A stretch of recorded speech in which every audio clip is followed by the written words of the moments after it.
They took the thousands of euros I sent for my dad's medical care and blew it on their own lavish lifestyle, all while leaving him to rot in a dark back room like a living corpse. When I finally opened that door after 9 years, it hit me. I hadn't just been sending money. I had unknowingly signed his death warrant. Now I'm standing at a crossroads between my flight back to my life and my father's certain death. Do I leave or do I sacrifice my career to save him from this living hell? But why did it come to this? How did I unintentionally become the architect of my own father's suffering? Is the greed for money truly thicker than blood? And how does this tragic nightmare actually end? Hey everyone, I'm Sneha. Stick around and let's dive into the full, chilling details of this story. They say childhood is the foundation of who you become. If that's true, then my foundation was built on a fault line, waiting for the inevitable earthquake to swallow everything whole. I was 5 years old when the lights went out in my world. We lived in a quiet upscale suburb just outside of Toronto. You know the kind of place, manicured lawns, 2-car garages and neighbours who smile too much but know nothing about what happens behind closed doors. My father was a successful businessman, the kind of guy who wore sharp suits and smelled like expensive cologne and ambition. But when he looked at my mother, his eyes would soften. We were happy, genuinely happy. Then cancer took her. It happened fast, like a thief in the night, stealing the warmth from our home. I don't remember the funeral details much. I just remember the silence that followed. That big, beautiful house felt like a tomb. My father, he broke. He tried to hide it from me, but I saw him. I saw him staring at the empty side of the bed. I saw him forgetting to eat. He was drowning in loneliness. And at 5 years old, I didn't know how to save him. So when he told me a few years later that he was going to get married again, I didn't cry. I didn't throw a tantrum. I was relieved. I thought, finally, Dad won't be alone. Finally, we can be a family again. I was so stupid. Her name isn't important. Let's just call her she. Or better yet, the architect of my misery. I remember the first time she walked into our house. She was beautiful. I'll give her that. Perfectly styled hair, immaculate makeup, and a smile that looked like it had been practiced in a mirror 1,000 times. She brought gifts. A doll for me, a vintage watch for Dad. She touched my hair and said, "We're going to be best friends, sweetie." Her hand felt cold, not just temperature cold, but something else. It felt like ice against my skin, but I ignored it. I wanted a mum. I wanted to be hugged. The wedding was a blur of white flowers and congratulations. Everyone told me how lucky I was. "Look at her," they'd say, pointing at my new stepmother. "She's stepping up. She's saving this family." But the mask slipped the moment the honeymoon ended. It wasn't like the fairy tale. She didn't beat me with a broomstick. She didn't lock me in the basement. At least not at first. No, her cruelty was sophisticated. It was modern. It was the kind of abuse that leaves no bruises, the kind you can't show to a police officer.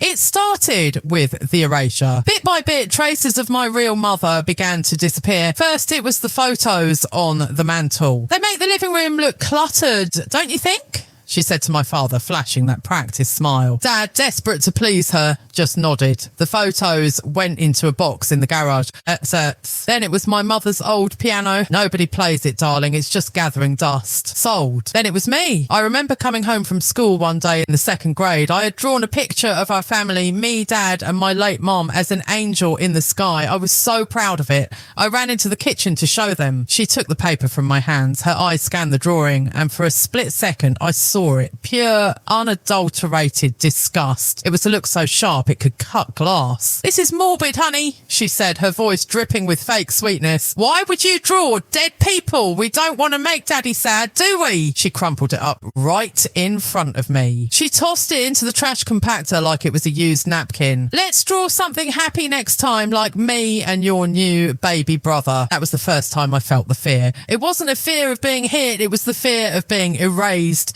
I realised then that to her, I wasn't a child. I was a leftover. I was a piece of baggage from a previous life she wanted to delete.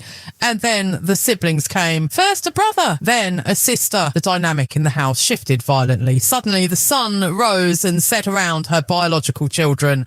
My father, caught up in the whirlwind of crying babies and a demanding new wife, began to drift away from me. I tried to get his attention. I'd bring him my report cards with straight A's. He'd glance at them, smile tiredly and say, "That's great, kiddo." But before he could hug me, she would call out from the other room, "Honey, the baby needs changing," or "Darling, I need you to handle this invoice." And he would turn away every single time he turned away. She was a master manipulator, a gaslighter of the highest order.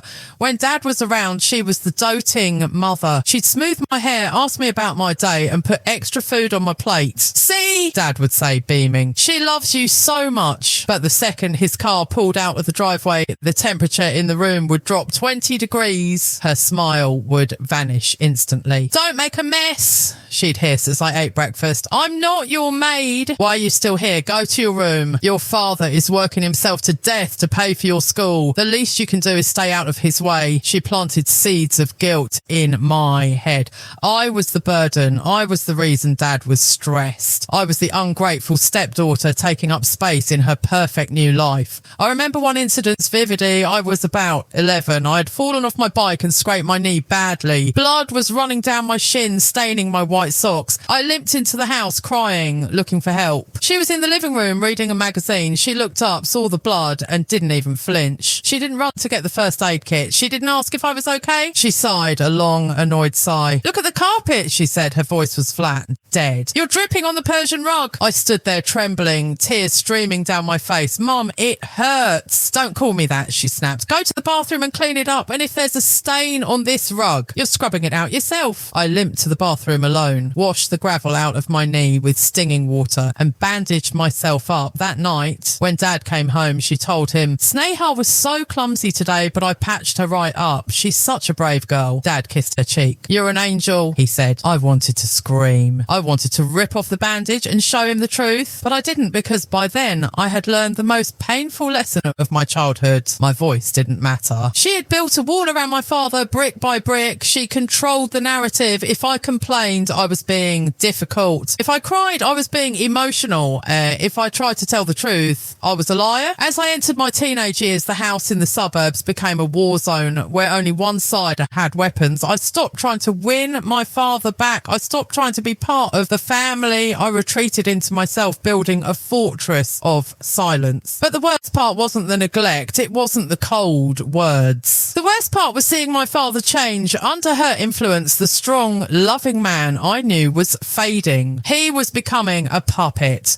She controlled the finances. She controlled the social calendar. She controlled who he talked to. And her ultimate goal was clear. She wanted to scrub me out of the picture completely. I was just an obstacle in her path to total control of his life and his money. I didn't know it then, but she was playing the long game, a game that would end with my father rotting in a back room while she spent his fortune on designer bags and vacations. But back then, at 12 years old, all I knew was that I was alone in a house full of people. I would lie in bed at night listening to the sounds of their laughter downstairs. My dad, my stepmom, my half-siblings, watching TV, eating popcorn, being a family. And up in my room, in the dark, I would stare at the ceiling and plan. I wouldn't fight her. Not yet. I would survive. I would study. I would get perfect grades. And the moment I turned 18, I would run. I would run so far that her poison couldn't reach me, or so I thought. Because you can run across the ocean, you can move to a different continent, but you can't outrun the roots of a poisonous tree. Little did I know, the nightmare was just getting started. The neglect was just the warm-up act. The real horror, the thing that brings me back to this moment, standing in front of a dying man, was yet to come. As I blew out the candles on my 13th birthday cake, a cake she bought but forgot to put my name on, I made a wish. I wished to be free. Be careful what you wish for, because sometimes freedom costs you everything you have left to lose. And the next few years, they weren't just about survival. They were about becoming the invisible servant in my own home. High school movies lie to you. They tell you that your biggest problems will be who to take to prom, passing your driving test, or dealing with a cafeteria hierarchy. But while other girls in my suburban high school were worrying about acne and algebra, I was running a daycare centre, a cleaning service and a catering company, all from inside my own home. And the worst part, I wasn't getting paid a dime. In fact, I was paying with my soul. By the time I hit 14, the dynamic in the house had solidified into concrete. My stepmother, let's call her Karen for the sake of the archetype, though her real name was far more elegant, had perfected her system. She was the queen bee. My father was the worker drone. drone bringing in the honey, and I was the invisible machinery that kept the hive from collapsing. It started subtly. Sneha, honey, can you just watch your brother for 5 minutes while I shower? 5 minutes became 30. 30 became an hour became my entire afternoon. And by the time I was 16, I wasn't just watching them, I was raising them. My typical day didn't start with an alarm clock for school. It started with the baby monitor. My half-sister, the latest addition to the perfect family, would start screaming at 5:30 a.m. My stepmother wouldn't budge. I'd hear her in the master bedroom, rolling over, muttering to my dad, "Oh, she's crying again. I'm so exhausted, honey." And Dad, ever the protector of his wife's comfort, would tap on my door. "Sneha, sweetheart, can you handle the baby? Mum didn't sleep well last night." Mum didn't sleep well. That was the mantra. So I'd drag myself out of bed, eyes burning with fatigue, change a diaper that smelled like toxic waste, warm up a bottle and rock a screaming toddler back to sleep while trying to memorise French vocabulary cards for a quiz I had 3 hours later. I became a ghost in the hallways of my high school. I had no social life. How could I? "Hey, Sneha, we're going to the mall on Friday. Want to come?" I can't. My parents are going out to dinner. "So, you're 16. Stay home alone." I can't. I have to babysit. I was always the girl who had to babysit. But unlike normal teenagers who did it for pocket money to buy clothes or save for a car, I did it because it was my duty. It was the rent I paid for existing. My stepmother was brilliant at framing it. She never screamed. She never held a whip. No, she used guilt, the weapon of choice for the suburban narcissist. If I ever dared to complain, if I ever said, "I have a history project due, I can't watch them tonight," she would have put on this tragic, tearful face. "Oh, I see," she'd say, her voice trembling just enough for my father to hear from the next room.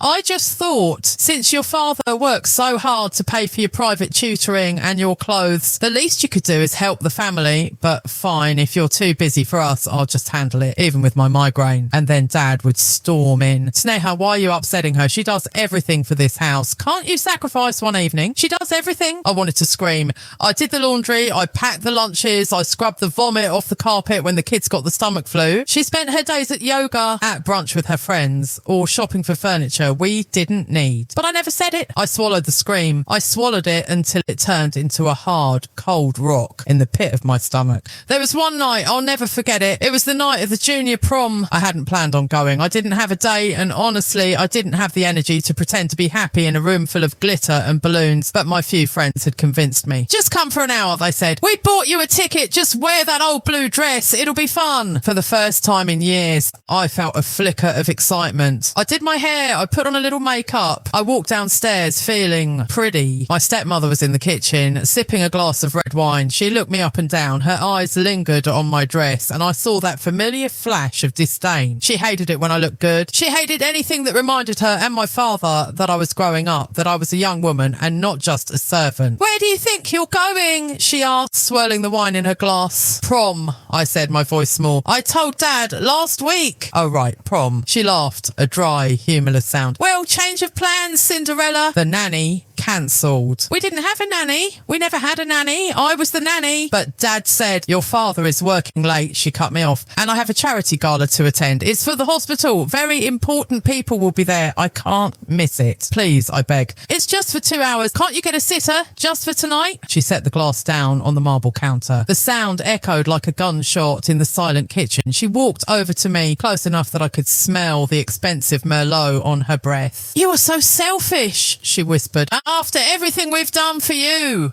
We put a roof over your head. We feed you. And the one night I need you, you want to go dance with a bunch of sweaty teenagers. Grow up, Sneha." She grabbed her purse and keys. "The baby needs to be fed at 7. Don't burn the house down." And she left. I stood there in the kitchen, in my blue dress, listening to the garage door open and close. I watched her headlights sweep across the wall and fade away. I didn't cry. That night, something in me snapped. But it wasn't a loud snap. It was quiet. It was the sound of a bridge burning. I went upstairs, took off the dress and put on my sweatpants. I fed the baby. I put my brother to bed. And then I sat at the kitchen table with my biology textbook. That night, I made a pact with myself. I am not a daughter Here I wrote in the margin of my notebook, I am an employee and I am quitting. From that moment on, I stopped looking for love. I stopped looking for approval. I looked for one thing only, exit routes. I became obsessed with my grades. I realised that my only ticket out of this prison wasn't a Prince Charming, it was a scholarship. If I could get into a university far enough away, maybe out of state, maybe even further, I could leave. My stepmother noticed the shift. She saw me studying until 2 a.m. She saw the college brochures hidden under my mattress. She tried to sabotage that too. Why do you need to go to university? She'd say at dinner. You're so good with kids. You should just stay here, take some local courses and help out. The boys need you. Your father needs you. She wanted to clip my wings. She wanted to keep me as the permanent unpaid help. She knew that if I left, the house of cards would fall. She would actually have to be a mother. She would have to do the work. But the most painful thing wasn't her sabotage. It was my father's indifference. When I got my acceptance letter to a university 3 states away, I ran to show him. I thought maybe, just maybe, he'd be proud. He was sitting in his armchair watching the news. I handed him the letter. Dad, I got in with a partial scholarship. He read it. He looked tired. He looked old. That's far away, isn't it? He said. It's a great program, Dad. It's my dream. He looked toward the kitchen where she was banging pots and pans, making enough noise to let everyone know she was unhappy. Your mother, she thinks you're not ready to live alone, he said softly. She thinks you should stay close to home, maybe go to the community college down the road, and it would save money. My heart stopped. Is it about the money, Dad? Because I'll work. I'll get loans. It's not just the money, Sneha, he said, finally looking me in the eye. But his eyes were empty. We need you here. The family needs you. The family. That word tasted like ash in my mouth. I realised then that my father didn't see me as his child anymore. He saw me as a utility. I was the glue holding his fragile second marriage together. If I left, she would make his life miserable, and he was too weak to handle that. He was willing to sacrifice my future to keep his peace. I took the letter back from his hand. I'm going, Dad, I said. My voice didn't shake. I'm going and you can't stop me. He didn't argue. He just turned back to the TV. I walked out of the room feeling lighter than I had in years. The heartbreak was total, but so was the clarity. I knew I was on my own. So I packed my bags mentally that night and I counted the days until graduation. Every diaper I changed, every dish I washed, every insult I swallowed, it was all just fuel for the rocket that was going to blast me out of this atmosphere. But as I prepared to leave, I didn't realise that escaping physically is the easy part. The hardest part is cutting the emotional cord. And my stepmother, she wasn't done with me. Not by a long shot. As I packed my boxes, I caught her watching me from the doorway, her arms crossed, a strange, calculating look in her eyes. It wasn't anger. It was something worse. It was the look of a predator watching prey think it has escaped, knowing the trap is already set further down the road. I left for university thinking I was free. I thought the nightmare was over. I had no idea that I was just entering the next level of the game, a level where the stakes weren't just my happiness, but my father's life. The first night I slept in my university dorm room, I woke up 4 times in a cold sweat. Not because of a nightmare, but because of the silence. I was waiting for the screaming. I was waiting for a baby to cry, for my stepmother to yell my name from the bottom of the stairs, for the heavy thud of my father's footsteps retreating from an argument. But there was nothing, just the hum of the mini fridge and the breathing of my roommate on the other side of the room. For the first time in 18 years, I was useless, and it was the most beautiful feeling in the world. That dorm room in a different state wasn't just a place to sleep. It was a decompression chamber. I remember staring at the lock on the door, a lock I controlled, a lock that meant nobody could barge in and demand labour from me. I threw myself into this new life with the desperation of a starving animal. But while other freshmen were rushing sororities, going to frat parties and getting wasted on cheap beer, I was different. I was damaged goods and I knew it. I didn't know how to socialise. Small talk terrified me. When people asked about my family, I'd freeze. How do you explain that you're not homesick? How do you explain that you're terrified your phone will ring and they'll demand you come back? So I worked. I studied until my eyes blurred. I took double shifts at the campus library. I became invisible again, but this time it was on my terms. I rarely went back to Toronto. Freshman year Thanksgiving? Sorry, Dad, I can't afford the flight ticket. Sophomore year Christmas? Sorry, I have a final paper due. They were lies, of course. I had the money from my part-time jobs. I had the time. But the thought of walking back into that house, of seeing her sitting at the head of the table, made my chest tighten so hard I couldn't breathe. The few times I did call home, the conversations were like reading a script from a bad play. Hey, Dad. How are you? I'm good. Good. Busy at the office. How are the kids? Growing fast. They miss you. They didn't miss me. They missed their nanny. And then, inevitably, she would get on the line. Sneha, darling, we're having such a lovely dinner. Your father bought the most expensive wine. It's a shame you're not here to taste it, but I guess you're busy with your little library job. Her voice was always laced with that sugary venom. She wanted me to know that they were happy without me. She wanted me to know that I had been replaced and the unit was functioning perfectly fine, better even in my absence. And the scary part, it seemed like she was right. By the time I graduated, I realised that North America wasn't big enough. A few states away felt too close. I needed an ocean. I needed a time zone difference so big that they couldn't just call me whenever they wanted. So when I got the acceptance letter for a master's programme in London, UK, I didn't hesitate. I packed my life into 2 suitcases and bought a one-way ticket. Moving to London was the final act of my escape, or so I thought. I landed at Heathrow with a sense of triumph. I found a small flat in a rainy got a job at a marketing firm after my master's and started building a life that looked from the outside like a success story. I was the independent modern woman. I drank coffee in Covent Garden. I rode the tube. I had meetings in glass skyscrapers, but ghosts can swim. The further I got from home, the tighter my stepmother's grip became on my father. It was a slow, methodical isolation. In the beginning, I would call Dad on Sunday. Hey, Dad, it's me. Oh, hi, Sneha. Hold on, let me go to the other room. He always had to hide to talk to me. That should have been my first red flag. We'd talk for 10 minutes, catching up, and for a brief moment, I'd hear his old laugh. The laugh he had before she came along, but then the pattern changed. I'd call and she would answer. Oh, hi, sweetie. Your dad's in the shower. He's sleeping. He had a long day. He's out with the boys. I'll tell him you called. He never called back. Weeks would turn into months. I'd send emails. They went unanswered. I'd send birthday cards. I never knew if he opened them. I started to get angry. I thought, fine, if he doesn't care enough to call his own daughter, why should I chase him? I let my ego take the wheel. I told myself that he had chosen his new family and I was just a relic of the past. I didn't realise then that he wasn't ignoring me. He was being managed. He was a prisoner in his own home and she was the warden intercepting his mail. It took about 5 years of living in London before the guilt finally broke me enough to visit just once. It was an impulsive decision. I had a week off work and a sudden, overwhelming urge to see his face. I flew back to Toronto without telling them I was coming. When the Uber pulled up to the driveway, my stomach dropped. The house, it looked different. The beautiful oak tree in the front yard, my mother's favourite, was gone. Chopped down. The garden was landscaped into something cold and modern. Expensive cars sat in the driveway. I rang the doorbell. When my stepmother opened the door, for a split second, her mask slipped. I saw panic, pure, unadulterated panic. But just as quickly, the smile plastered back on. Sneha, oh my God, what a surprise. She didn't hug me. She blocked the doorway for a second too long before stepping aside. Is Dad home? I asked, stepping into the foyer. It smelled like expensive candles and bleach. He is. He's in the den, but he's not feeling very well today. Don't tire him out. I walked into the den, and that's when the first crack in my reality appeared. My father was sitting in his armchair staring at the TV, but he looked diminished. He had lost weight. His skin was grey. He was wearing an old t-shirt with a stain on it, which was unlike him. Dad? He looked up, and it took him a solid 3 seconds to recognise me. Sneha! He tried to get up, but he winced. My God, you're here. We hugged, and I felt his ribs. He was frail. Dad, are you okay? You look thin. Before he could answer, she was in the room, hovering like a vulture.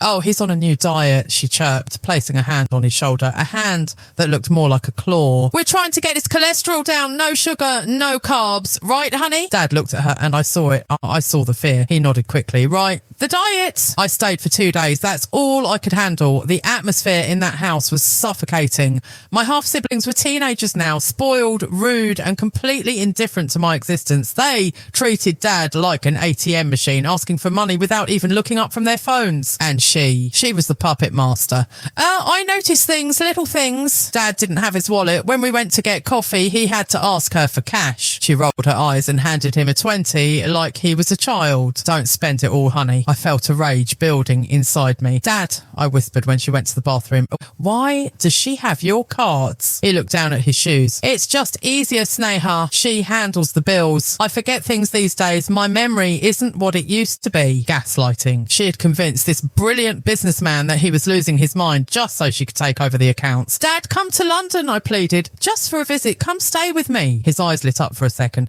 London, I'd love that. But then the toilet flushed. The door opened. The light in his eyes died instantly. Maybe next year, he mumbled. I left Toronto feeling sick. I felt like I was abandoning a sinking ship, but I convinced myself there was nothing I could do. He was an adult. He had made his choices. I had my own life to live. I flew back to London, burying the uneasiness under work and social distractions. I told myself, he's fine. He's just getting old. That's just their dynamic. I was in denial. Then came the call that changed everything. It was about 6 months after my visit. I was at a pub in Soho with some colleagues laughing, a pint of cider in my hand. My phone buzzed on the table. It was my stepmother. I stepped outside into the cool London drizzle. Hello, Sneha. Her voice was breathless, dramatic. It's your father. He's had a stroke. The world stopped. The noise of the city faded out. Is he alive? Yes, he's in the ICU. It's bad, Sneha. It's very bad. I wanted to fly back immediately. I'm booking a ticket. No, she cut in sharply, too sharply. Then she softened her tone. I mean, no, sweetie, don't come yet. He's unconscious. The doctors say no visitors. Seeing you might shock him. Wait until he's stable. But listen to me, she said, her voice turning to steel. The issue right now isn't you visiting, it's the bills, the insurance. There's a problem. They're not covering the rehabilitation. He needs 24-hour care, Sneha. If we can't pay, they're going to move him to a state facility. You know what those places are like. They'll kill him. My heart was hammering against my ribs. How much? How much do you need? It's expensive. Private nurses, physiotherapy. We're looking at thousands a month. I didn't hesitate, and I was making good money in London. I had savings. I had a retirement fund. I'll pay, I said. I'll send whatever he needs. Just get him the best care, please. You're a good daughter, she said. For the first time, she sounded affectionate. I'll text you the account details. It's a separate account just for his medical needs. I hung up, shaking. I felt terrified for my father, but strangely, I also felt relieved. Finally, I could do something. I could be useful. I could buy his safety from across the ocean. I walked back into the pub, grabbed my coat and went home to make the first transfer. 5,000 euros. I stared at the screen as the money left my account. This will save him. I thought, this will fix everything. I had no idea. I had no idea that I wasn't paying for doctors. I wasn't paying for nurses. I wasn't paying for medicine. I had just handed my stepmother the funding for her own personal paradise built on the suffering of the only man who ever loved me. And while I sat in my London apartment feeling noble and responsible, my father was being moved, not to a luxury rehab centre, but to the back room, the room where the sunlight didn't reach, the room where the nightmare was just beginning. And I was the one funding the torture. There is a specific kind of madness that comes with sending money into a black hole. It starts with a sense of duty, then it morphs into anxiety, and finally it becomes a ritual, a monthly sacrifice to the gods of guilt, hoping they will keep the disaster at bay. For the first 3 months after Dad's stroke, I was the model daughter. Every first of the month, like clockwork, I transferred 3,000 euros, sometimes 4. My bank account in London started to bleed. I stopped going out on weekends. I cancelled my gym membership. I started cooking cheap pasta at home instead of ordering takeout, but I didn't mind. In my head, I was painting a picture. I imagined my father in a bright, airy room with a view of the garden. I imagined a kind, sturdy nurse named Martha or Sarah fluffing his pillows, helping him with his physical therapy, reading him the newspaper. I imagined my money was buying him dignity, but communication was strange. Every time I asked to video call him, there was an excuse. He's sleeping, hun. The nurse is changing his dressings. It's not a good time. The internet in his room is acting up. He's having a bad day, Sneha. He's confused. Seeing you on a screen might upset him. That last one was her favourite weapon. It might upset him. It was designed to paralyse me. If I pushed too hard, I was the selfish daughter causing the stroke victim distress. So I backed off. I accepted the blurry photos she sent via WhatsApp instead. The photos were always close-ups. A picture of his hand holding a cup. A picture of his feet in warm socks. A picture of him sleeping, his face half turned away from the camera. See, she'd text. He's resting. He loves the new socks you paid for. I would zoom in on those photos until the pixels broke apart. Was he thinner? Was that a bruise on his arm or just a shadow? Why were the sheets grey? I pushed the doubts down. I had to, because the alternative that she was lying was too terrifying to contemplate from 3,500 miles away. About 6 months in, the requests for money started to escalate. It wasn't just the monthly transfer anymore. It was the emergencies. I was at work in the middle of a client presentation when my phone buzzed with a message from her. Urgent! The wheelchair lift broke. Dad is stuck upstairs. We need to install a new one. It's $5,000. Please, Sneha. He's crying. He's crying. That phrase cut through me like a knife. I excused myself from the meeting, went to the bathroom and transferred the money. My hands were shaking. That was my entire bonus for the year. Gone in seconds. 2 weeks later. Specialist neurologist appointment not covered by insurance, $1,200. Send.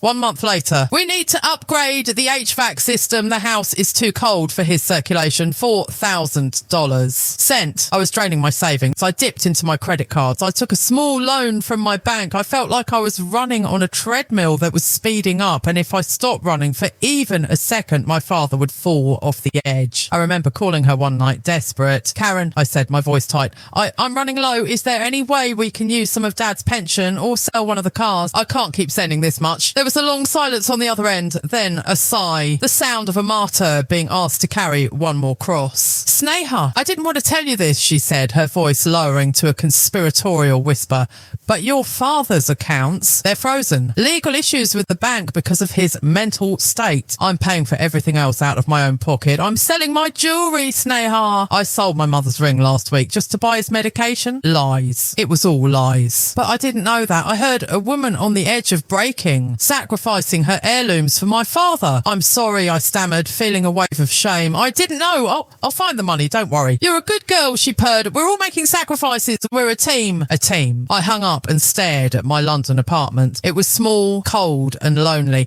I was eating toast for dinner while sending thousands of dollars to a woman who had never shown me a shred of kindness. But I convinced myself this was love. This was what you did for family. But then the cracks in the story started to appear. Not big cracks. Hairline fractures. It happened on Facebook. I wasn't friends with my stepmother on social media. She had blocked me years ago by accident and never re-added me, but I was still friends with a few old neighbours from the suburb. One Saturday night, scrolling mindlessly through my feed, I saw a photo posted by a neighbour, Mrs. Henderson. Lovely garden party at Karen's place. So good to see the house looking so fabulous. I froze. I clicked on the photo. There was my childhood backyard, but it wasn't the backyard I remembered. There was a brand new massive wooden deck. There was a glimmering hot tub. There was a pergola draped with expensive fairy lights. And there, in the centre of the frame, was my stepmother. She was holding a glass of champagne, laughing, wearing a dress that I knew cost more than my monthly rent. My half-sister was next to her, holding a new iPhone. My blood ran cold. I zoomed in. I looked for a wheelchair ramp. I looked for medical equipment. I looked for my father. He wasn't there. I messaged Mrs. Henderson immediately. Hi, Mrs. H. Looks like a fun party. How's Dad doing? Was he able to come outside? The reply came 10 minutes later. Oh, hi, Sneha. It was lovely. We didn't see your dad, unfortunately. Karen said he was resting in the guest room and didn't want visitors.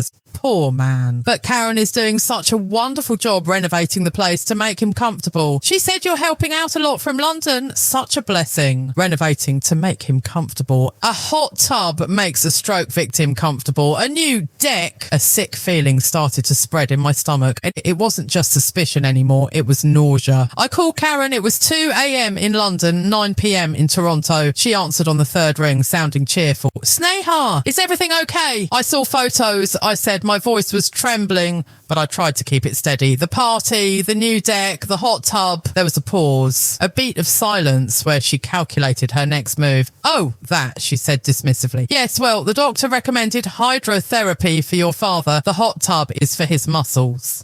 And the deck. We had to level the ground for the wheelchair access. It's all for him, sweetie. Every penny. Hydrotherapy in a backyard hot tub during a party with champagne. Can I see him? I asked. Right now, video call. I don't care if he's sleeping, just turn the camera on him. I need to see him. Sneha, you're being hysterical. Show me my father, Karen, I shouted. It was the first time I'd ever raised my voice at her. Don't you dare yell at me, she snapped, her voice dropping the sweet facade instantly. After everything I do, I am wiping his ass, Sneha. I am feeding him with a spoon. While you play career woman in London, you send a little money and think you own us. You have no idea what it's like here. She hung up. I sat there in the dark, my heart pounding so hard I thought I was having a heart attack. She had turned it around on me. She had used my guilt, my distance and my helplessness to shut me down.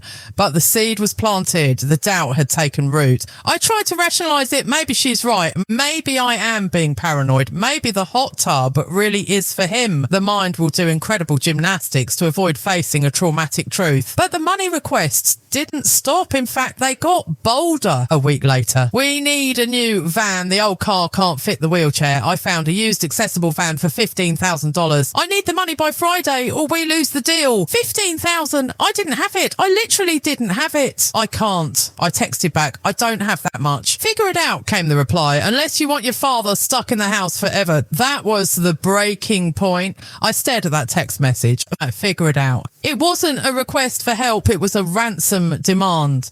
I realised then that I wasn't a daughter paying for healthcare. I was a hostage negotiator and the hostage was my father. I didn't reply. I put the phone down. I walked to the window and looked out at the rainy London street.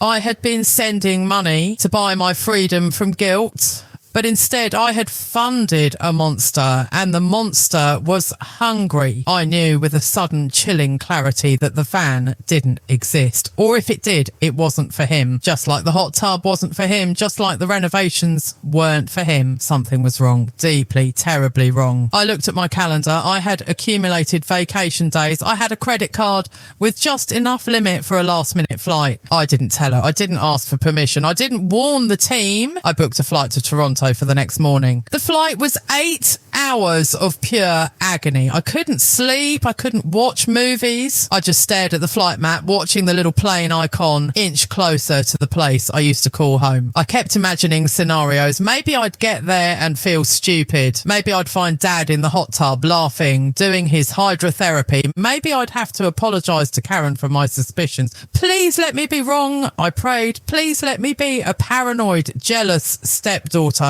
Please let them be good people. But deep down in the reptilian part of my brain that senses danger, I knew I wasn't flying home for a visit. I was flying into a crime scene. I landed at Pearson International Airport. The air was cold. I didn't call an Uber to the house immediately. I sat in the arrivals hall for 20 minutes, gathering my courage. I felt like a soldier about to storm a bunker with no weapon. I got in the taxi. Maplewood Drive, please. As we drove through the familiar streets, everything looked the same. The same strip malls, the same parks, the same Tim Hortons on the corner. It was so normal. It was so painfully normal. We pulled up to the house. It was dazzling. The landscaping was immaculate. The new paint job shone in the afternoon sun. There was a brand new SUV in the driveway, not a wheelchair van, but a luxury SUV with tinted windows. I paid the driver. I stood on the sidewalk with my suitcase. My heart was beating in my throat. I didn't ring the doorbell this time. I still had my key. I had kept it on my keychain for 9 years, a useless piece of metal that I never thought I'd use again. I walked up the steps. My hand shook as I slid the key into the lock. Click! It still worked.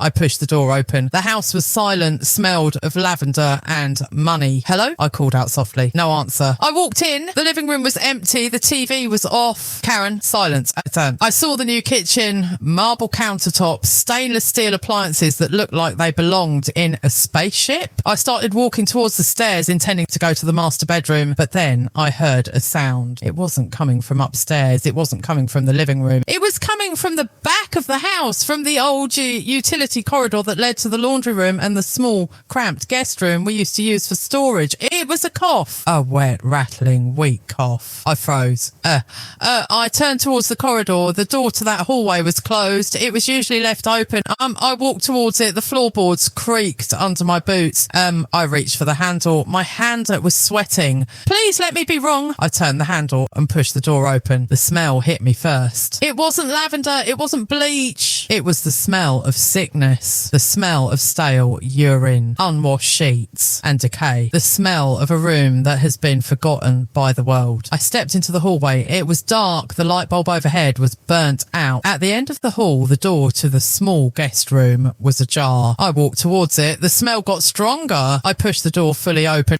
and my world shattered. The smell was a physical wall. It hit me before my eyes could even adjust to the gloom. It was the scent of a life that had been left to curdle, a mix of stale sweat, unwashed bedding, and that distinct metallic tang of despair. I stood in the doorway of the guest room, my hand gripping the cold brass handle so hard my knuckles turned white. My breath was shallow, trapped in my throat. Behind me, the house was a palace. Sunlight streamed through the skylights of the renovated kitchen, bouncing off the quartz countertops and the stainless steel appliances that cost more than my first car. But here, in this forgotten corridor, it was a tomb. I took a step forward. The floorboards groaned under my boots. "Dad," I whispered. The figure on the bed didn't move. The room was tiny. It used to be a storage space for winter coats and old boxes. Now it held a twin bed crammed against the wall, a rusty metal side table, and a mountain of silence. And the window, the only source of light, was covered with a thick, heavy blanket tacked to the frame, blocking out the sun. I walked closer, my heart hammering against my ribs like a trapped bird. As my eyes adjusted to the dark, the shape on the bed resolved into a human form. But it wasn't the father I knew. It wasn't the man who used to lift me onto his shoulders, the man who wore crisp suits and commanded boardrooms. It was a skeleton wrapped in grey skin. He was curled into a fetal position, facing the wall. His legs were thin,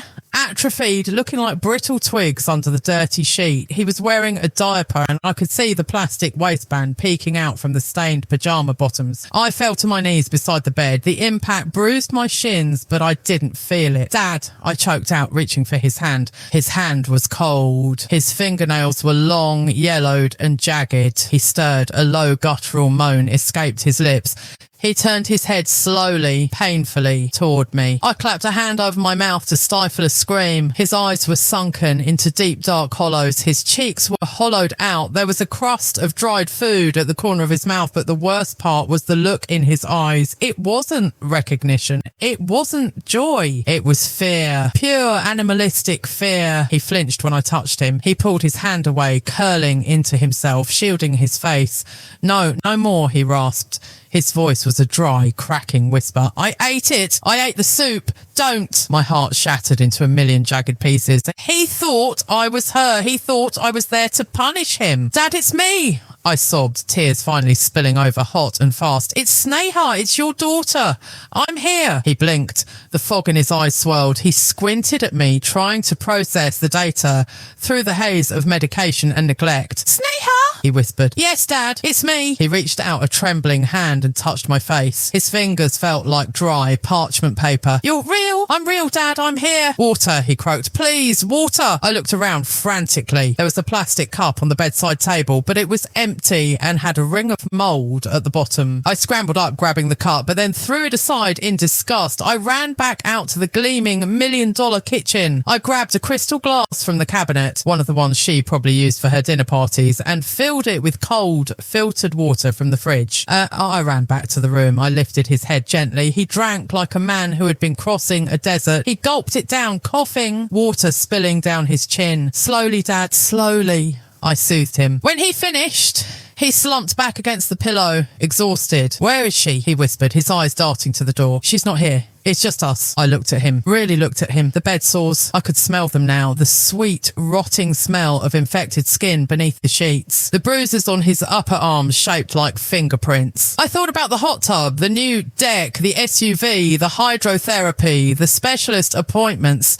Every single euro I had sent, every sacrifice I had made in London, it hadn't gone to nurses, it hadn't gone to medicine. It had gone to building a paradise for his tormentor while he rotted squatted in the dark, thirsty and terrified. A cold, white-hot rage began to rise in me. It wasn't the fiery anger of a temper tantrum. It was the glacial, destructive rage of someone who has nothing left to lose. I was about to pull the blanket off the window to let some light into this hellhole when I heard it. The sound of the garage door opening, the rumble of an engine. The Queen was home. Panic, sharp and sudden, spiked in my chest. My first instinct was to hide. That was the childhood trauma kicking in. The instinct to make myself small, to disappear before she saw me. But then I looked at my father. I looked at the fear in his eyes as he heard the car door slam. "She's back," he whimpered. "Hide, Sneha, she'll be angry." That broke the spell. "No," I said, my voice steady, surprising even myself. "Let her be angry." I stood up. I wiped the tears from my face. I didn't hide. I walked out of the guest room into the hallway and stood in the centre of the pristine, open concept living room. I waited. I heard the key in the lock. I heard her humming. She was humming a happy little tune. The door swung open. Karen walked in. She looked magnificent. She was wearing a beige trench coat, designer sunglasses, and holding several shopping bags from high-end boutiques. She looked 10 years younger than her age. Her skin glowed. She kicked the door shut with her heel. "Honey, I'm home," she called out, her voice singing through the house. "I bought the most darling curtains for the sunroom." She turned to drop her keys on the console table, and then she saw me. The bags dropped from her hands. Thump, thump. For a moment there was silence, the kind of silence that happens after a bomb drops, but before the explosion. Her face went through a complex series of gymnastics: shock, fear, calculation, and finally she settled on aggression. "How did you get in here?" she demanded, her voice icy. She didn't ask how I was. She didn't ask why I was there. She asked how I breached her fortress. "I used my key," I said. My voice was low, dangerous. "The one you forgot to take back." She straightened her coat, regaining her composure. She stepped over the shopping bags, walking towards me with the confidence of a woman who owns everything she sees. "You have no right to be here, Sneha. This is my house. You're trespassing." "I'm trespassing," I laughed. It was a dark, jagged sound. "I just came from the back room, Karen. I saw him." Her eyes flickered. "Just for a second." "He's sick," she said quickly. "He's having a bad week. The nurse is coming later." "There is no nurse," I said, stepping closer to her. "There never was there? The hydrotherapy, the van, the specialist. It was all you. It was all for you." I gestured around the room. "Nice countertops, Karen. Is that where Dad's medication money went? Nice coat. Did that cost 3 months of his physical therapy?" Her face hardened. The mask was fully back in place now. She crossed her arms, looking at me with pure disdain. "You don't know what you're talking about," she spat. "You live in London playing the martyr, sending a few checks. Do you know what it's like to live with an invalid? He's impossible. He wets the bed. He screams at night. He refuses to eat. I had to move him to that room because he was ruining the master bedroom mattress." "He was ruining the mattress," I shouted. "He had a stroke. He's your husband." "He is a burden," she screamed back, "and I am the one stuck with him. I deserve some comfort. I deserve a nice house. I take care of him 24/7. "You call that care?" I pointed towards the dark hallway. "He's dehydrated. He's covered in sores. He thinks you're going to hit him if he doesn't eat the soup. He's terrified of you." She laughed. It was a cruel, dismissive sound. "He's senile. He doesn't know what he's thinking. And who are you going to tell? The police? Go ahead, call them. I have power of attorney. I have the medical records. I have the doctors on my side. You're just the estranged daughter who showed up unannounced to cause drama." She took a step closer to me, invading my personal space. She smelled of expensive perfume and rot. "Here is what is going to happen," she hissed. "You are going to pick up your suitcase. You are going to leave, and you are going to keep sending those checks. Because if you stop paying, I stop feeding him. And if you try to take him, well, let's just say the state nursing homes aren't very kind to stroke victims with no money." I stared at her. I looked into her eyes and saw the abyss. She wasn't just greedy. She was evil. She had dehumanized him completely. To her, he was just a hostage she could milk for cash. She thought she had won. She thought the threat would work, just like it always did. She thought I was still that scared little girl who cleaned the carpets and hid in her room. But she forgot one thing. I wasn't 5 years old anymore, and I wasn't 16. I was 27. I had survived her. I had built a life from nothing, and right now, standing in that $1 million living room, looking at the monster in the designer trench coat, I felt something shift inside me. The fear evaporated. I reached into my pocket and pulled out my phone. "What are you doing?" she asked, her eyes narrowing. "Recording," I said calmly. Her face went pale. "I started recording the moment you walked in." I lied. I hadn't, but she didn't know that. I have everything you just said. If you stop paying, I stop feeding him. I took a step forward, and for the first time in my life, she took a step back. And you're right, Karen, I am going to leave. Her shoulders relaxed slightly. But not alone, I whispered. I turned my back on her. It was the most dangerous thing I could do, but I did it. I walked back towards the hallway. Where are you going? She shrieked. Don't you dare go back in there. I'm taking him, I said over my shoulder. You can't. He can't move. You don't have a car. You can't just drag a sick man out of his house. She was running after me now, her heels clicking frantically on the hardwood. She grabbed my arm, her nails dug into my flesh. Get your hands off me, I said. I didn't shout. I said it with such quiet, lethal intensity that she actually let go. I walked back into the dark room. Dad was trying to sit up, his eyes wide with panic at the sound of the shouting. Sneha, he whimpered. It's okay, Dad, I said, stripping the dirty blanket off him. We're leaving right now. I can't walk, he cried. I know, I said. I looked at his frail body. He probably weighed less than 100 pounds. I crouched down. Dad, put your arms around my neck. Sneha, no. Do it, Dad. Trust me. He wrapped his thin, bony arms around me. I gritted my teeth. I summoned every ounce of strength I had from the gym sessions in London, from the years of carrying the emotional weight of this family, from the sheer adrenaline coursing through my veins. I lifted him. He was light, terrifyingly light, and like a bundle of dry sticks. I stood up, holding my father in my arms like a child. He buried his face in my shoulder and started to sob. I turned to the door. Karen was standing there, blocking the exit. Her face was twisted into a mask of pure fury. Put him down, she screamed. This is kidnapping. I'm calling the cops. Call them, I challenged her, walking straight toward her. Please call them. Let them see this room. Let them smell this air. Let them see the bruises on his arms.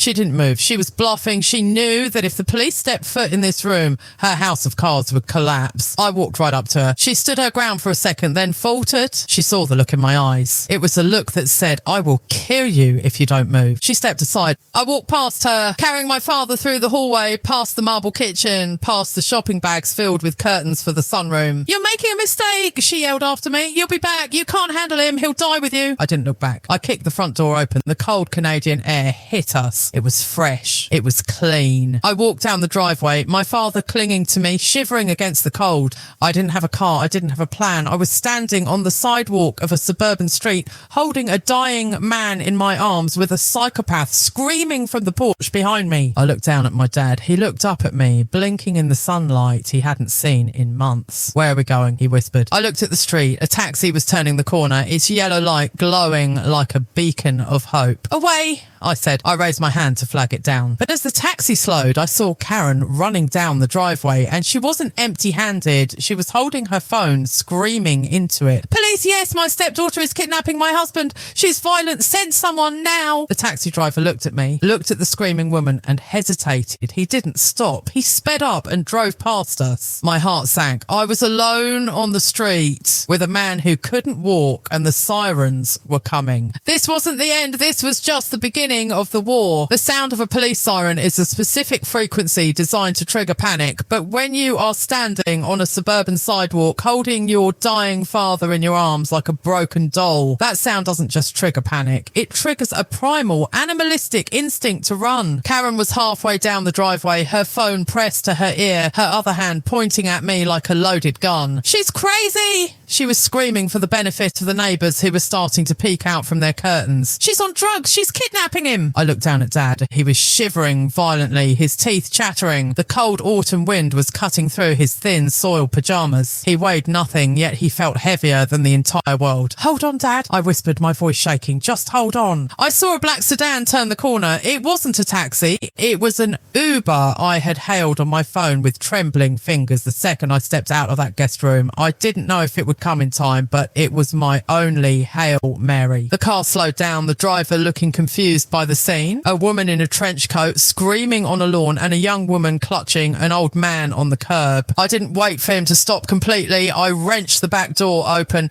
Help me! I yelled at the driver. Please, he's having a medical emergency! The driver, a middle-aged guy with kind eyes, didn't ask questions. He saw the desperation in my face. He saw the state of my father. He jumped out and helped me manoeuvre Dad into the back seat. Hey, stop! Karen shrieked, running toward the car. She grabbed the the handle of the open door.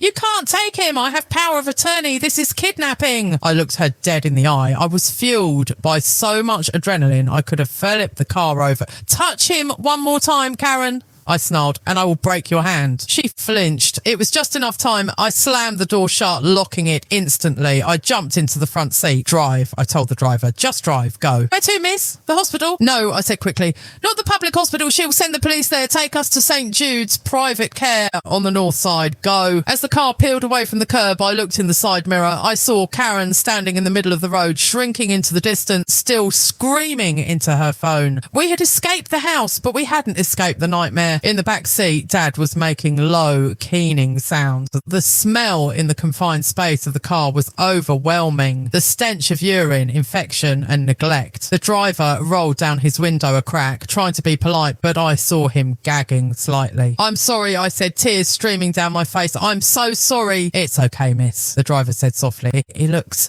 like he's in a bad way. He is. We arrived at the private facility 20 minutes later. I had chosen this place because it was expensive, discreet and private. I knew they wouldn't let police just waltz in without a warrant. I used my credit card, the one with the limit I was terrified to check, to pay the admission deposit. $5,000 gone in a swipe. Help him, please, I begged the intake nurses. He's dehydrated. He's been neglected. They rushed him onto a gurney. I ran beside him as they wheeled him into a trauma room. Dad, I'm here. I'm right here. He gripped my hand with surprising strength and his eyes were wide, darting around the bright lights of the hospital hallway. Don't let her in, he rasped. Don't let her take the money. She's not coming in, Dad. You're safe. But the real horror, the thing that will haunt me until the day I die, happened when the doctors began to undress him. I was standing in the corner of the room while a doctor and two nurses worked on him. They took a pair of scissors to cut off his pajama pants because the fabric was stuck to his skin. The doctor peeled the fabric back. The nurse gasped. Oh my God. I stepped forward and then I stopped. My knees buckled. My father's hips and lower back were gone. There were bed sores, but they weren't just sores. They were craters, stage 4 pressure ulcers. The skin had rotted away, leaving deep black infected wounds that went down to the bone. The diaper he was wearing hadn't been changed in days. It had fused with the wounds. The smell that filled the room was the smell of death. I threw up. I couldn't help it. I turned to the trash can in the corner and dry heaved until my ribs ached. This wasn't just neglect. This was torture. This was slow, methodical murder. The doctor, a stern woman in her 50s, walked over to me. Her face was grim. You're the daughter? She asked. Yes, I choked out, wiping my mouth. Who has been caring for him? My stepmother. She said she hired nurses. She said he was getting hydrotherapy. The doctor looked at me with a mix of pity and fury. Hydrotherapy, miss? This man hasn't been moved from his position in weeks,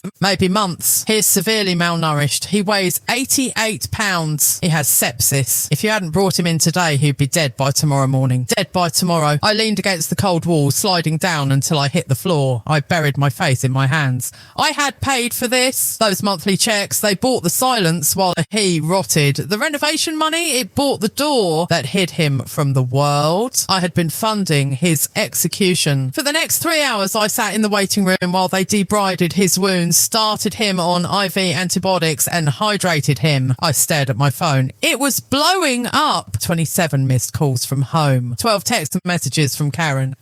You are in so much trouble. The police are at the house. I filed a report. He needs his special medication. You are killing him.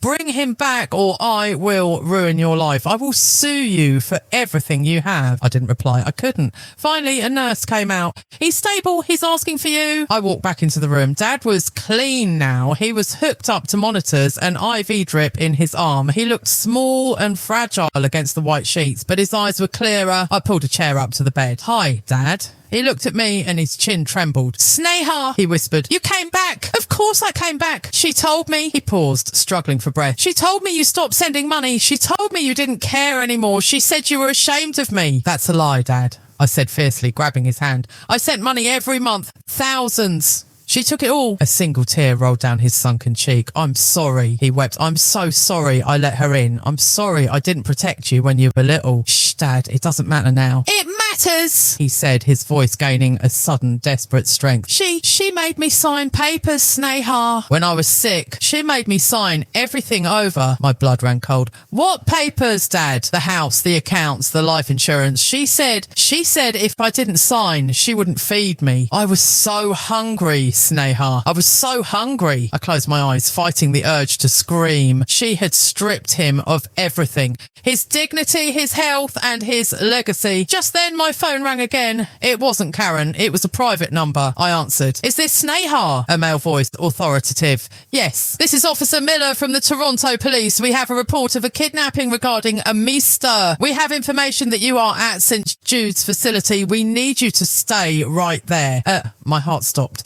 Officer, I didn't kidnap him, I said, my voice rising in panic. I saved him. He was dying. You need to see the medical report. We'll sort that out when we get there, Mum. Just stay put. If you attempt to leave with the patient, we will issue an arrest warrant. The line went dead. I looked at my father. He had fallen asleep, exhausted by the pain medication. I walked out to the nurse's station. How much is the bill so far? I asked. The administrator typed on her computer. For the emergency admission, the specialist wound care and the private room, you're looking at about $8,000 for the first 24 hours, and going forward, it will be about $2,000 a day. $2,000 a day. I checked my bank account on my phone. I had maybe $12,000 left in my savings. My credit cards were maxed out from the renovations I had funded. I had enough money to keep him here for maybe 4 days, 5 if I didn't eat. And then the money runs out and Karen has power of attorney. If the money runs out, the state sends him back to his legal guardian, back to her. And my flight to London was in 48 hours. Well, if I missed that flight, I would lose my job. If I lost my job, I lost my visa. If I lost my visa, I would be deported back to Canada with nothing, no money, no home, no way to fight her legal team. I was trapped. I walked to the window of the hospital room and looked out at the parking lot. I saw a police cruiser pull in, its lights flashing silently. The walls were closing in. I had saved him from the house, but I hadn't saved him from the system. Karen had the law on her side. She had the papers. She had the narrative. And I had nothing but a maxed out credit card and a dying father who was terrified of the dark. I turned back to look at him. He looked peaceful for the first time in years. I knew then that I had a choice to make, a choice that would destroy one of us. I could get on that plane, go back to London, keep my job, keep my life, and try to fight a legal battle from across the ocean, hoping the courts would move faster than his infection. Or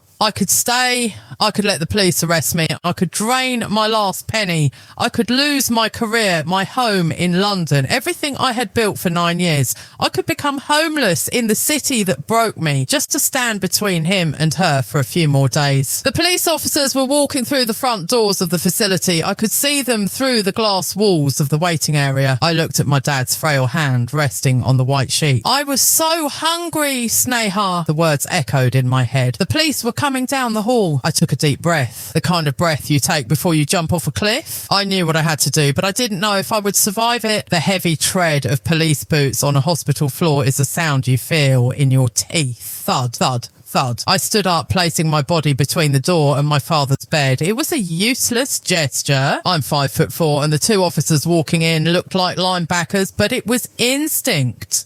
Ma'am, the first officer said. His name badge read Miller. He didn't have his gun drawn, but his hand was resting on his belt.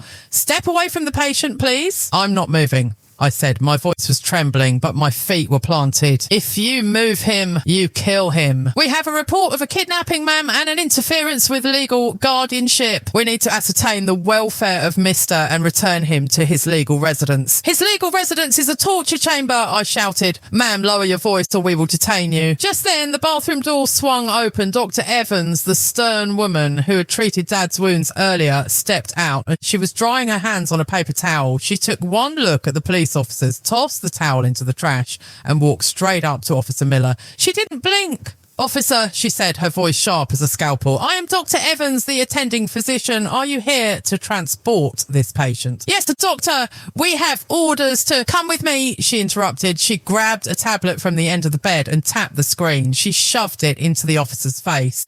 I couldn't see the screen, but I knew what was on it. The photos, the high resolution, gruesome photos of my father's lower back, the necrotic tissue, the bone exposure. Officer Miller looked at the screen. His face went pale. He grimaced and actually took a half step back. That, Dr. Evans said, pointing a finger at the screen, is evidence of severe criminal neglect. If you remove this patient from my care and return him to the environment where this injury occurred, I will personally file a report against your precinct for aiding and abetting elder abuse. He is septic, he is unstable, and he is not going anywhere. The room went silent. The only sound was the rhythmic beeping of Dad's heart monitor. Miller looked at his partner, then he looked at me. The hostility in his eyes had vanished, replaced by a sickened realisation. Is this fresh? Miller asked. It came in 3 hours ago, the doctor said. The woman who claims guardianship let him rot alive. Miller let out a long breath. He took his hand off his belt.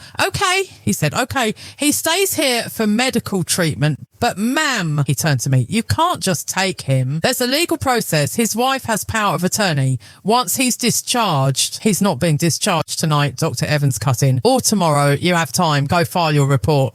The officers left. I collapsed into the plastic chair, my legs turning to jelly. Dr. Evans looked at me. I bought you some time, she said softly. Maybe 48 hours, but after that, the law is the law. If she has the papers, she wins, unless you can prove incompetence in court, and that takes money. A lot of it. Money. The word hung in the air like a guillotine blade. I looked at my phone. It was 4 a.m. in London. In 48 hours, I was supposed to be in a boardroom in Canary Wharf presenting a quarterly strategy to our biggest client. If I wasn't there, I was fired. It was that simple. My boss, David, was a good man, but he ran a business, not a charity. And if I was fired, my work visa would be cancelled within 30 days. I walked to the window. The reflection staring back at me was a stranger. Messy hair, dark circles under the eyes, wearing clothes that smelled of a hospital. I had a life in London. I had a beautiful apartment with a view of the Thames. I had friends who were probably at a pub right now wondering why I wasn't answering their texts. I had a career I'd clawed my way up to for 9 years. All of that was waiting for me. All I had to do was get on that plane. I could hire a lawyer from London, right?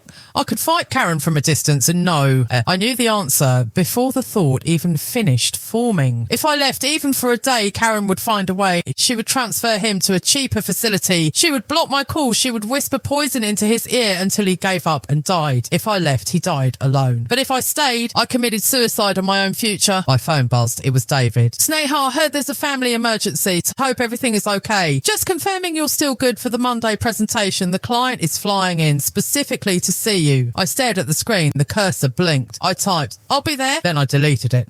I looked at my father. He was awake again. He was watching me with those big, terrified eyes. You have to go, he whispered. I froze. What? The plane! He wheezed. I know you have work. I know you have a life. Go, Sneha. Dad, I can't. Listen to me, he said, his voice gaining a sudden, fierce intensity. She took everything from me. My house, my dignity, my money. Don't let her take your future too. If you stay here, you lose everything. And for what? I'm dying, Sneha. We both know it. Tears streamed down my face. Don't say that. It's the truth, he said, reaching out a shaky hand to touch my arm. I'm tired. I'm so tired. Go back to London. Live your life. Be happy.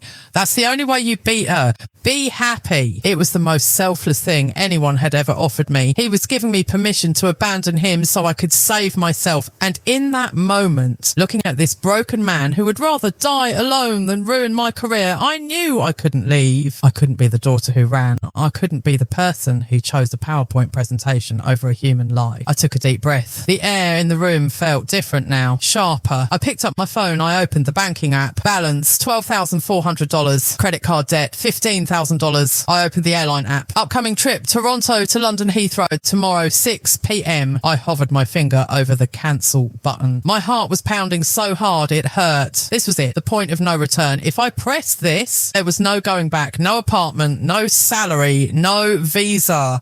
I would be a 27-year-old woman stranded in her hometown with no job, no home, and a mountain of debt. I looked at Dad. I'm not going anywhere, I said. I pressed cancel. Then I opened my email. I hit compose. To David. Subject, resignation. David, I am writing this with a heavy heart due to a critical family situation involving severe abuse and legal action. I cannot return to London. I have to resign, effective immediately. I'm sorry to let the team down. Sent. I felt a physical blow to my chest. It was done. My life in London was vaporised. I was now unemployed. But strangely, under the panic, there was relief. The shackles were off. I turned to my father. I quit, Dad. I'm staying. His eyes widened. Sneha, no, you crazy girl. I'm staying, I said firmly. And we are going to fight. I don't care if I have to sleep in this chair. I don't care if I have to scrub floors to pay the lawyer. She is not getting you back. The door opened. It wasn't a doctor. It wasn't a cop. It was a man in a cheap suit carrying a briefcase. He looked like a shark that smelled blood. Miss Sneha, he asked, who are you? I represent your stepmother,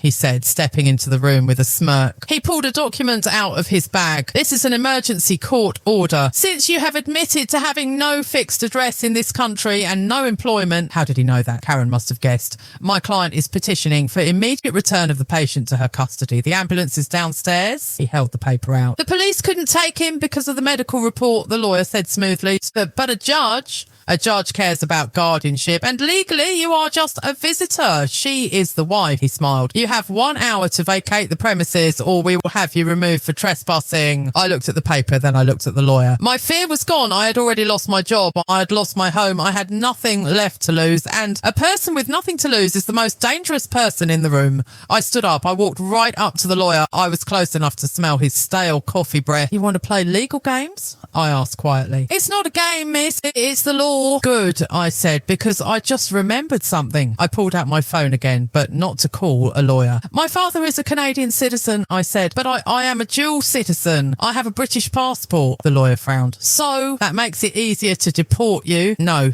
I said, a cold smile forming on my lips. It means this isn't just a domestic dispute. If you force a British citizen to hand over a patient who has visible signs of torture to a known abuser, that becomes an international human rights issue. I started dialing. Who are you calling? The lawyer asked, his smirk faltering. The British High Commission? I lied. I was actually calling a reporter I knew from college who worked at the Toronto Star. And after that, I'm posting the photos of my father's wounds on every social media platform in existence. I will tag your law firm. I will tag Karen's church. I will tag her country club. I will put her face and yours next to the picture of a man rotting alive. I took a step closer. You have 1 hour to get out of my sight, I hissed. If you try to move him, I will unleash a PR storm that will burn your career to the ground before you can even file a motion. The lawyer stopped. He looked at the phone in my hand. He looked at the fire in my eyes. He realised that I wasn't playing by the rules of civil court anymore. I was playing guerrilla warfare. He put the paper back in his briefcase.